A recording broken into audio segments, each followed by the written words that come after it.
Assalamu alaikum and hello. I'm sitting here with Rob, a convert to Islam. Now I'll have Rob take us through his journey and how he arrived. How are you doing? Good? Yeah, great. Alright, now tell me a little bit about your background, I guess, growing up, how you were raised, and just the religious status in your family. Well, I was born and raised Roman Catholic Christian, which is the entirety of my mother's side of the family. My dad's side is different varieties of Christianity, but for the most part, my family is all Christian. Mm-hmm. We were not exactly the most religious Catholics. We went to church on Sundays. Well, I'd say religious, but we didn't always hew to some of the Orthodox teachings. My family has a lot of disagreements with the church nowadays, but yeah, Sunday school, church, holidays, that was sort of the extent of everything. Right. What made you start sort of questioning Christianity as a whole?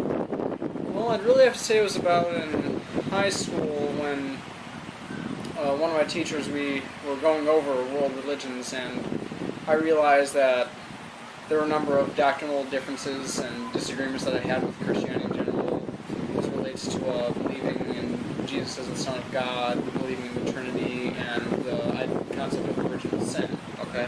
And I questioned those, and after a while decided that I couldn't continue with this. I just didn't believe it.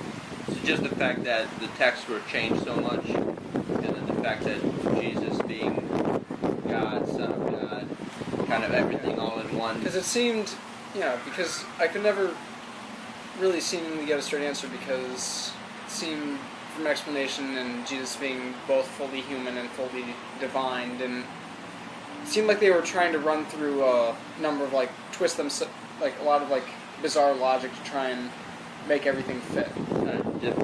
Gymnastics in their head, trying to make things fit. Yeah, that's kind of what it seems like everyone you talk to, as far as Christians go, sort of have the same thing. They don't fully understand the Trinity, but because of the fact that this is how you were raised, when you were, a little kid, this is what your parents told you, and they didn't really go further into explaining it.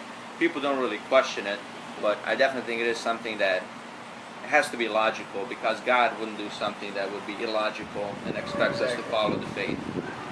Now, something else that I've kind of read upon, I don't know if this is something that you came across, but the fact that through Christianity it's believed that the only way to salvation is by believing in Jesus Christ. Yet Jesus never explicitly said this. He never said the only way to heaven is through believing.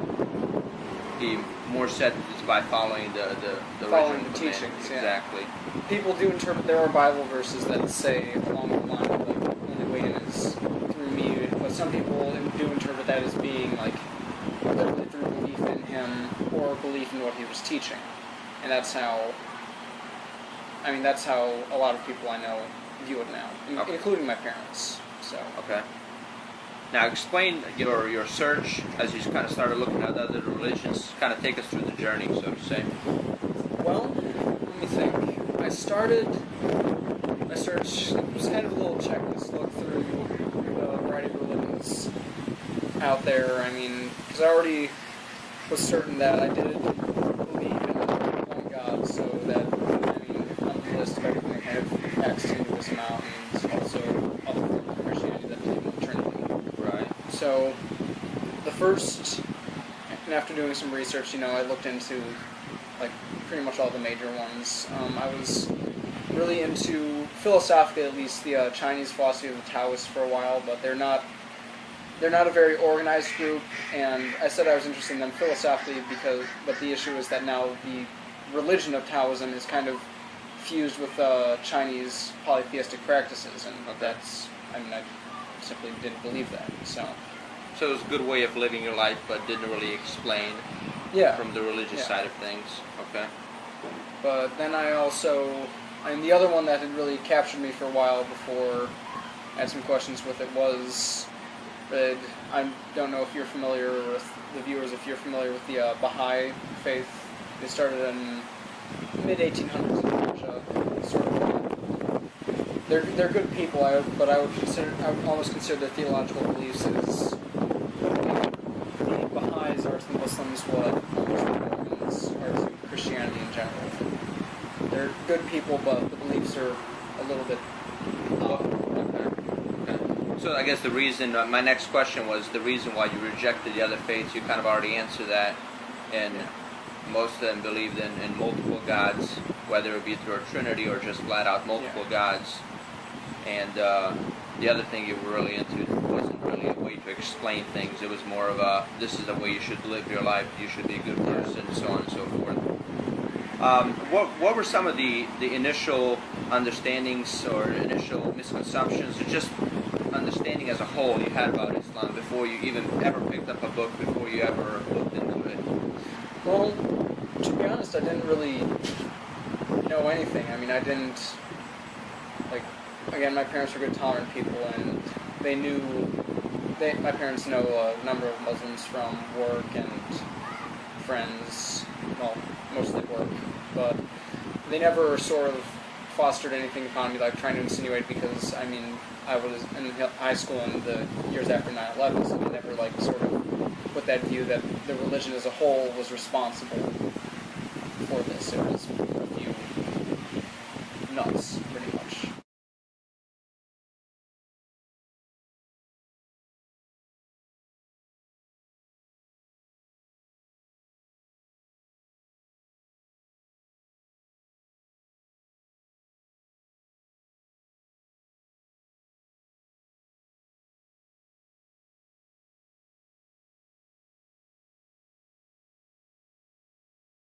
I'm going to say the other, I mean, this has been another theological issue that I've had, and I'm still wrestling with to some degree with Christianity, was, in a sense, the concept of an eternal, like, in terms of, like, the afterlife, in terms of, like, eternal reward, conversely, eternal punishment. I always had issues with the idea of eternal punishment,